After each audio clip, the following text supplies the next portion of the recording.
Hi guys, welcome back. Do you know which is the most visited tourist attraction in the world? A. Palace of Versailles. B. Nagashima Spa Land. C. Universal Studios Hollywood. If you know the answer, then let me know down in the comments until I complete the video. So guys, in today's video, we will be showing you 10 celebrities that died during a showcase. Without further ado, let's go! Number 10. Stephen Robert Irwin. Stephen Robert Irwin, his nickname is the Crocodile Hunter, was an Australian zookeeper, conservationist, television personality, wildlife expert, and environmentalist. Irwin grew up around crocodiles and other reptiles and was educated on them by his father, Bob. He achieved worldwide fame from his television series The Crocodile Hunter, 1996 to 2007, an internationally broadcast wildlife documentary series that he co-hosted with his wife Terry. The couple also hosted a series of Croc Files, 1999 to 2001, The Crocodile Hunter Diaries, 2002 to 2006, and New Breed Vets, 2005. In 2006, while filming a documentary in Australia's Great Barrier Reef, Irwin died after being pierced in the chest by a short-tailed stingray. His death became international news and was met with expressions of shock and grief by fans, the media, governments, and non-profit organizations. Irwin died on 4 September 2006 after being pierced in the chest by a stingray barb while filming in the Great Barrier Reef. Number 9. John Eric Hexum. Hexum was born in Inglewood, New Jersey in 1957 to Gertha and Thorleif Hexum, who were of Norwegian descent. He and his older brother Gunnar were raised in Tenafly, New Jersey by their mother after their parents divorced when Hexum was 4. After graduating from Tenafly High School, Hexum went to Case Western Reserve University in Cleveland to study biomedical engineering. He soon transferred to Michigan State University in East Lansing, Michigan.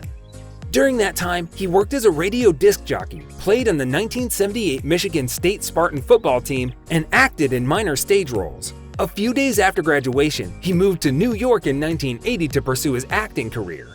He died by an accidental, self-inflicted, blank cartridge gunshot to the head on the set of Cover Up.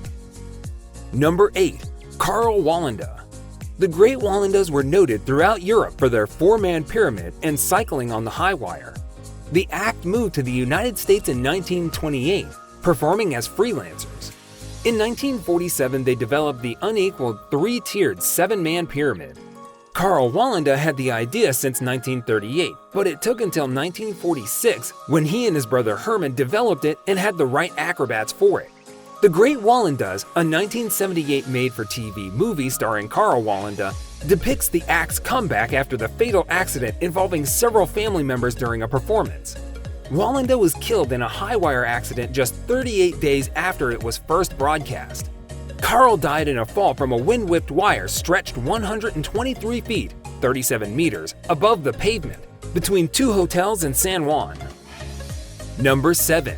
J.I. Rodale. Jerome Irving was a publisher, editor, author, playwright, and founder of Rodale Inc. He was an early advocate of sustainable agriculture and organic farming in the United States. As an author, his work included several magazines and books, including books featuring different authors on the subject of health. He popularized the term organic as a term for growing food without pesticides. Rodale also published works on other topics, including the Synonym Finder. Rodale died of a heart attack at the age of 72 while as a guest on an early evening taping of The Dick Cavett Show slated to be aired that night, Tuesday, June 8, 1971. Number 6. Leslie Harvey. Harvey was born in Govan, Glasgow, Scotland. In the 1960s, he was asked to join the Animals by Alan Price, but chose to stay with his brother in the Alex Harvey Soul Band. He later joined the ill-fated Blues Council, another Scottish band. The Blues Council made one record, Baby Don't Look Down. Then, in March 1965, their tour van crashed, killing vocalist Fraser Calder and bassist James Giffen. And the rest of the band went their separate ways. 40 years ago today, on May 3rd of 1972, Leslie Harvey, guitarist with popular Glaswegian band Stone the Crows, died when he touched an unearthed microphone at Swansea's top rank. He was just 28. If you're enjoying the video, then make sure to hit the like button and subscribe to the channel for more amazing videos just like this. Number 5. Victor Morrow. Victor Morrow was an American actor and director. He came to prominence as one of the leads of the ABC drama series Combat, which earned him an Emmy nomination for Outstanding Continued Performance by an Actor in a Series. Active on screen for over 3 decades, his film roles include Blackboard Jungle (1955), King Creole (1958), God's Little Acre (1958), Dirty Mary Crazy Larry (1974), and The Bad News Bears (1976). Morrow continued acting up to his death during filming of The Twilight Zone, the movie, 1983, when he and 2 child actors were killed by a stunt helicopter crash. Number 4. Brandon Bruce Lee. Brandon Bruce Lee was an American actor, fight choreographer, and martial artist. Establishing himself as a rising action star in the early 1990s, he landed his breakthrough role as Eric Draven in the dark fantasy film The Crow. Lee's career, however, would be cut short by his death during The Crow's production, through the gun that was supposed to have been loaded with blanks. Police later found out that a .44 bullet entered Lee's abdomen and lodged in his spine, fatally wounding him. He died in the hospital hours later from internal injuries, blood loss, and heart failure. Number 3. Owen James Hart. Owen James Hart was a Canadian professional wrestler who worked for several promotions including Stampede Wrestling, New Japan Pro Wrestling (NJPW), World Championship Wrestling (WCW), and the World Wrestling Federation (WWF). He received most of his success in the WWF, where he wrestled under both his own name and the ring name The Blue Blazer.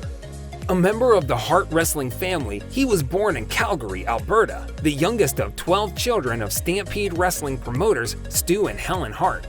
Among other accolades, Owen was a 1-time USWA Unified World Heavyweight Champion, a 2-time WWF Intercontinental Champion, and 1-time WWF European Champion, and a 4-time WWF World Tag Team Champion, as well as a 1994 WWF King of the Ring.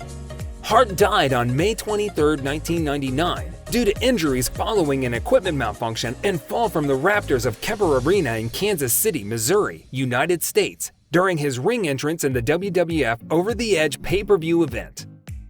Number 2. Thomas Frederick Cooper. Thomas Frederick Cooper was a British prop comedian and magician. As an entertainer, his appearance was large and lumbering at 6 feet 3 inches, 1.91 meters, and he habitually wore a red fez while performing. He initially served in the British Army for 7 years before eventually developing his conjuring skills and becoming a member of the Magician's Circle. Although he spent time on tour performing his magical act, which specialized in magic tricks that appeared to fail, he rose to international prominence when his career moved to television, with programs for London Weekend Television and Thames Television.